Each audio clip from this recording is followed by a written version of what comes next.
guys, and welcome back to the channel. Welcome back to The Sims 4, and welcome back to another speed build. This is one of those that I love to do where it's multiple houses on one lot.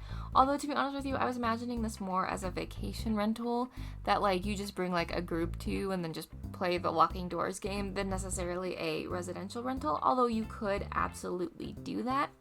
I built this actually a while ago, not too terribly long ago, but I think we're probably looking at right around maybe even 3 weeks to a month ago. So this is going to be a little bit of a fun one where I watch it and see with you guys a little bit. I remember building these obviously, but some of the intricacies of how it got built are maybe missing in my brain a little bit. But this is a two-parter just because with 3 separate lots, it does end up like a lot of footage, and I still really struggle with what to cut out and what to leave, so unfortunately they just get kind of long sometimes. But it's 3 little cabins, very skinny little cabins, just 1 bedroom, 1 bath, very tiny, a little kitchen, honestly almost like a kitchenette. It's a full kitchen in each one, but it's teeny, and a little living space. No computers on the lot. It's definitely meant as a vacation rental. Definitely like thinking more reading, maybe a little bit of like just chilling out, giving your Sims some space. Maybe this is where they come for burnout and stuff. And it's just a little place on the coast in Brindleton Bay, using about 1 billion packs and things, so I do apologize about that. And each one I tried to make a little bit different while still staying kind of in the same realm. I am imagining these are owned lots, and what I mean by that is like this would be not necessarily like a timeshare. This would be where one person owns it and comes in vacations. Maybe they share it with family, but like one person designed each one, so each one does have a personality and a style to them. The first one is a little bit more maximalist, and then as we go, they get a little bit more minimalist, a little bit more modern. They all have the same layout, though, for the most part. They're pretty much copy-paste, which I wasn't planning on doing, so I built each one of them separately, which ended up being a little bit silly. And of course, all of the windows are alt-placed, and all of, everything's a little bit silly like that, which makes me laugh. But originally they were going to be different, and then I was like, oh, but I really like the way the first one turned out, so they ended up staying, as you do. There's balconies on both sides and porches on both sides. Controversial thing that I did, and honestly, it might only be controversial to me. The balconies are big private spaces where you could put like activities and stuff, but the back porch is shorter than the front porch.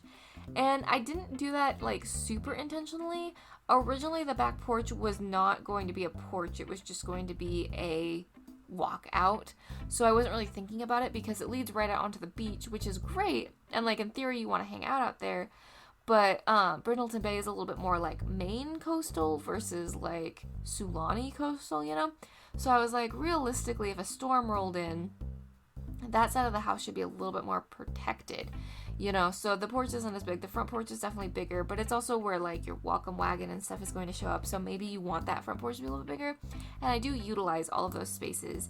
And you could absolutely make your back porch bigger, either by just pulling it out 1 or 2, or by losing a little bit of living room space if you wanted to. That would be a really simple fix. I really wanted to do bright colors at first. I was inspired by Deligracy explaining the little houses on the beach that Australia has, which I think America has something similar, the way she's describing them and stuff. America has something similar on some of their beaches. I don't think they're quite as like culturally important in America, but the idea of like these little cute little boat houses that people turn into cute little living spaces on the beach or near the beach, I don't think are completely like out of the realm of something I've seen, if that makes sense. But I really thought it was a cute idea, and I loved the way she described them. She really, it sounds like she really has a love for them, and it made me go, oh, I kind of want to do that, even though this is definitely not that, to be clear. I was not trying to build that, but just like the bright colors and the sort of warm, cozy vibes, and the sort of like stacked on top of each other because it's just like a fun little vacation home, that kind of thing. That was the vibe here. Each one is laid out pretty similarly, as we'll see. Walk into the kitchen space, which I thought made sense for the front of the house because walking in the front porch, you're probably going to be coming in with like luggage and stuff. So having a countertop I thought made sense to like put keys down and things. And then there is a ladder in each one, so they're not particularly pet or kid friendly, but it's also 1 bedroom.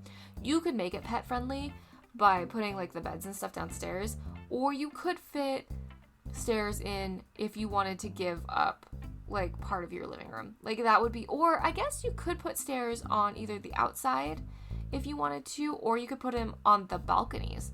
You could lose some of your balcony. That would be fine.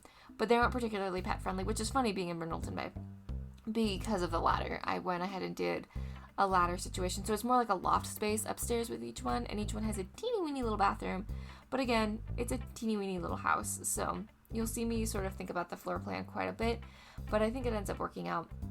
And then I made the living room off the back porch because I liked the idea of being able to just like throw open the doors on the back and like be able to get the salty air in and really just enjoy without your neighbors necessarily walking in and being in your business. Although it's The Sims, so they absolutely are going to do that regardless. Here I am resizing a little bit because I initially built the house and I went, this is going to be a little too small for what I want to do. So the original idea was a little bit smaller and was to do like a kitchenette and stuff. And just kind of as I went along, I was like, I didn't really think this through. I don't really want to do, to me, when I do like kitchenettes, it's because it's like an incredibly small space. And this felt too big for a kitchenette, if that makes sense. Like, for some reason, there's like this weird little like spot in my head where it's like, oh, well, this has like an actual defined kitchen space, so it can't be a kitchenette. To do like a kitchenette to me would be like a dorm room or like a hotel room, which I have thought about doing like a hotel room type space because we have residential rentals, which I recognize are not hotels. But in The Sims, if you wanted your sim to vacation for a couple days, you could set a rental. There's two different kinds of rentals. There's the vacation rentals and the residential rentals, but you could set a residential rental up. I think the shortest you can do is like 5 days, but I haven't played with it in a really long time because it's super buggy, to be honest with you. But if the pack worked, what you could do is just like rent a place, and you could always just do like the storyline of like it's just a longer vacation, like you're doing like an Airbnb more setup, if that makes sense. But you could do it as a hotel, and that might be a really fun thing to build, and then ultimately to play in would be kind of cool. Here you can see I'm just sort of testing things, testing layouts and stuff. It is a wet bath. I've been doing that a lot in my smaller builds lately. Is it something I would enjoy in my personal home? Probably not, just because I'm incredibly clumsy and a slippery floor is just asking for a doctor's bill for me, to be entirely honest. But in The Sims, it's really nice. Having those options are really nice for building small, and I really like building small just because it's easier to keep track of a single sim in a smaller home. I have been itching to build a bigger home though. For some reason, I've been itching to build a big family home, and I've been itching to build a big, like, I want to kind of almost do like Judith Ward's house, like do like a big Hollywood mansion. I haven't, because I'm scared I'm going to get stuck on them because they're such big builds, and also, again, with the I don't know what to cut out, I struggle with that quite a bit. I'm worried they're going to end up being like multi-part Let's Builds, which I guess isn't bad. I get worried about content like that. I would want to have enough builds sprinkled in between that it wasn't just like the only thing on the channel for like a month, Even doing these two-parters like this, I'm always like, do I post them together? Do I post them apart? I never know. I'm not sure. So I get kind of nervous about big builds, but I really want to do a bigger build. I think at the very least the 1920s Hollywood mansion that I have like in my head, I recognize that one's going to be like probably a 3-parter, maybe even a 4-parter, because like I want to do like 8 bedrooms, and I'm slow and I'm going to want to detail it a lot, and it's going to take a lot of thinking, so I'm like, oh, it's going to be a process. But even this one, even this lot that doesn't feel that big, although I guess if you think about it, it is 3 separate kitchens, 3 separate living rooms, 3 separate bedrooms. So it is actually a relatively big build, because if it weren't kitchens, it would honestly be closer to like probably 6 to 8 bedrooms. So this is actually a relatively big build if I'm giving myself credit where it's due, right? We treat ourselves with kindness on this channel. That's something I'm working on, making sure to not devalue my efforts, and you should not devalue your efforts either. That is not a smart choice, especially in sort of this hustle culture we've created. If you devalue your efforts, you just have to work that much harder and burn yourself out that much harder. So don't do it. Treat yourself with the respect you deserve. You earned it. Having said that, going back to the build, I went with yellow shutters on this pink build. I did a complementary color on each. So like there's pink, orange, and blue, and I can't remember the colors I do for each one because it's been a minute, but I do pick a different color shutter for each one. And I'll be honest with you, my goal was not always entirely to make it look great. My goal was entirely to have fun with it, because in my opinion, one of the one of the places you should be able to paint your house a cool color anytime you want. But one of the places where it's more socially acceptable to paint houses fun, potentially clashing colors, is on the beach, right? Like, everyone can kind of get away with it a little bit more. Out here in the country where I live, you can as well to a point, but people will talk. I think about as bold as you can get is a little yellow house like I have. Growing up on the coast, lots of gray and green houses, which I've talked about, but there was one house on my way to school every day. For those of you who aren't familiar, the University of Washington is in Seattle, and their colors are purple and gold, which a lot of times is just turned into purple and yellow by the fans because yellow is easier than gold to like replicate. And there was a house on my way to campus every day that was bright neon fast food yellow, like not a cute little, like my house is like a kind of soft buttery like buttercup yellow, like a very soft pastel yellow. No, this house was like straight up Ronald McDonald yellow. And all of the trim was royal purple, like the purplest of purples, straight up like Halloween purple. So neon yellow house, 2-story, big old like old farmhouse style house. Lots of craftsman features, big front porch, bright purple trim work, purple windows, purple door, purple eaves. And like it for sure didn't work, but it also worked, you know? Like it for sure was like, oh, that's that house. But like it wasn't bad because like yellow and purple work. The boldest of both of them is a little rough, and it's not my personal favorite color combination, despite the fact that I am a proud husky, and I do wear gold and purple. Gold and purple isn't that bad. To be clear, gold and purple is fine. Neon yellow and royal purple is hard. That's a hard combination. I wear a lot of purple and gold because I am a husky. Yours truly is a proud husky. Apologies to all of my cougar friends. And before you ask, yeah, like there's cougars in my family, and that's fine. We get along. We just don't talk about schools. But I'm a proud husky. So, anyways, I don't remember what the point of that was. Oh, I was talking about the shutters on this house being yellow with the pink, and the point I was going to make is it reminds me of pink lemonade, and it makes me quite happy. But admittedly, it is a bright, bold choice, and it is maybe a little bit of a clashy choice, but it's kind of a clashy choice by intention, right? Like I was like, we're on the beach, we're cute, we're already painting the house pink, which is a choice, and then to put the yellow shutters on is like, we're just leaning into it. We're leaning into it pretty hard here. I'm working a lot on this kitchen. This first build took the longest because every part of it I had to figure out the layout. I had to think about it. I had to like, what do I leave open? What do I do? The other houses go a lot faster, and I think predominantly the next 2 houses are going to be in the second part because I didn't have to do all of the layouts. I didn't have to figure out where things went as much. After doing this house, I kind of knew the vibe I wanted to do for the other 2 as well. Like this one is by far and away the most kitschy, cluttered, kind of dated beach house look that I was trying to go for.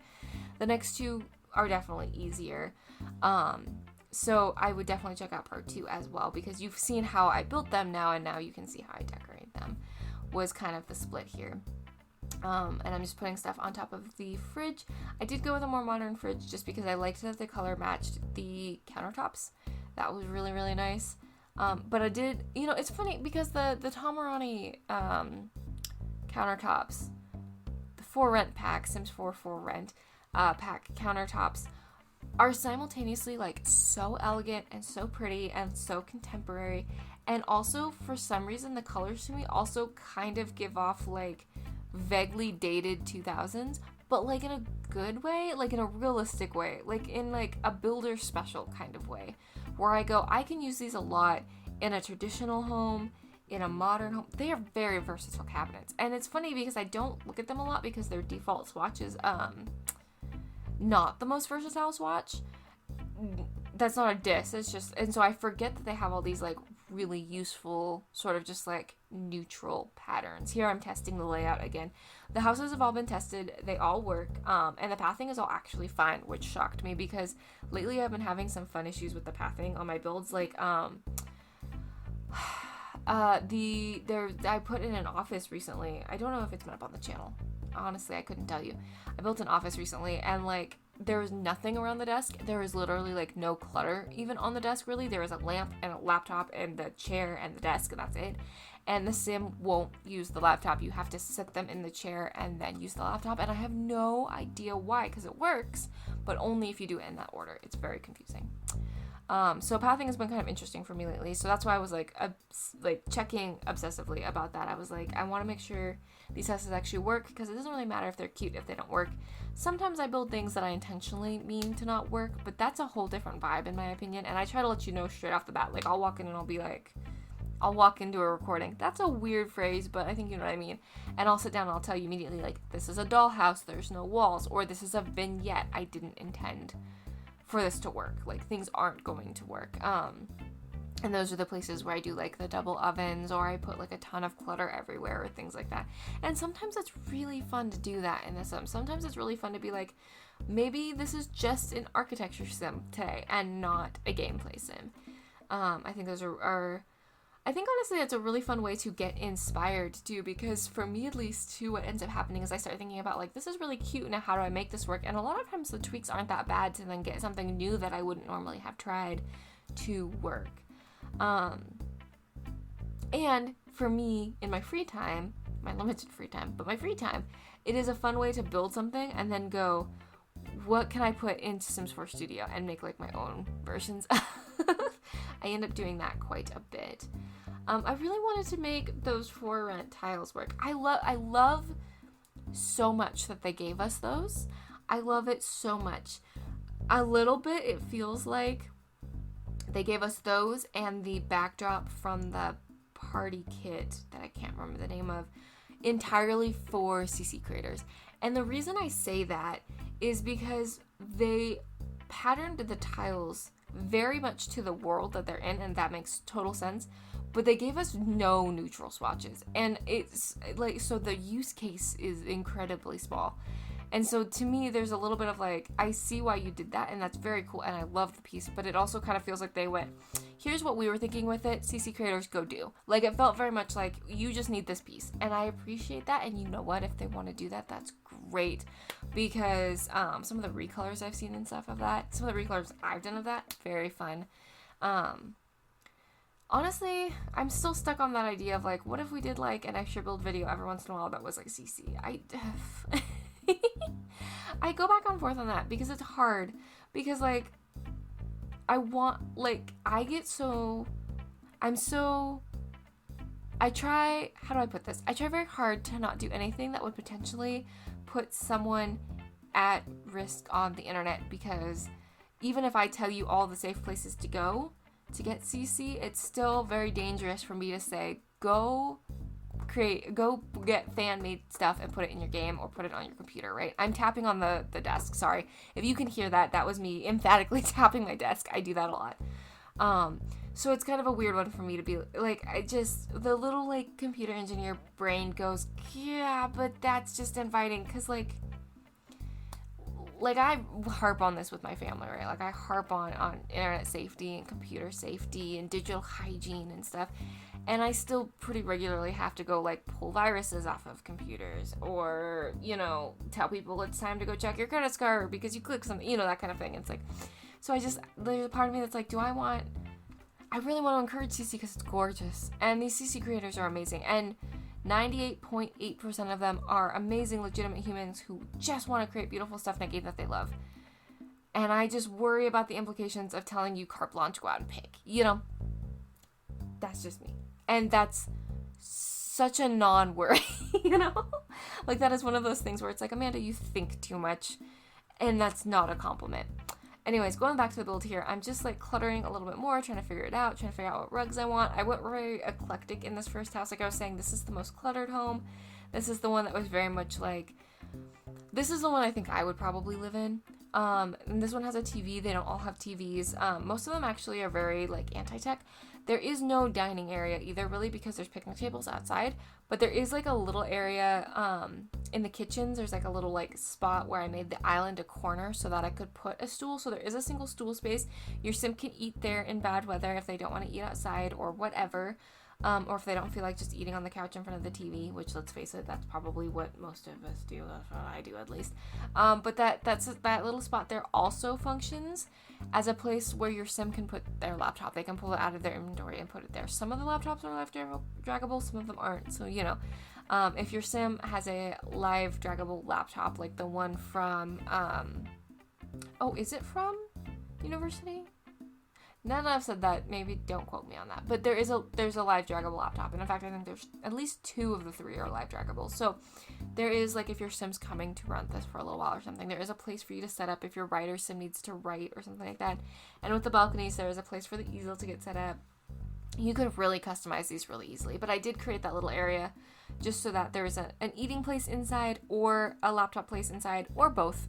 If you're, keen to live drag things back and forth, it can be absolutely both.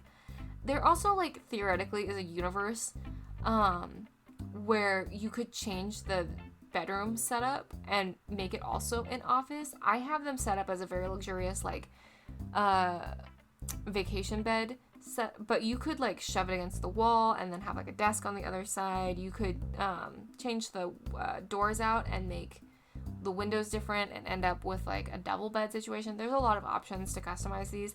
I was kind of imagining this just as, like, a sleeping loft space, so that's what I did in each room, and I didn't really mix it up too much because they're tiny. I wasn't imagining a bunch of Sims here, but if you wanted to turn this into, like, a residential rental and make them more livable in that way, you absolutely could. And like with the balconies, really, you could pull out a wall too. Like, you don't need balconies on both sides. I thought it would be fun because we're on the beach, but, like, you could pull that front out and it would be just as cute, and it would double the size of the loft, and then you absolutely could have, like, an office that walks through to a bedroom or something like that. That would be really cute, and still have a back balcony, or vice versa. You could pull out the bottom and have, like, a little work nook in the living room. There's a lot of flexibility with these.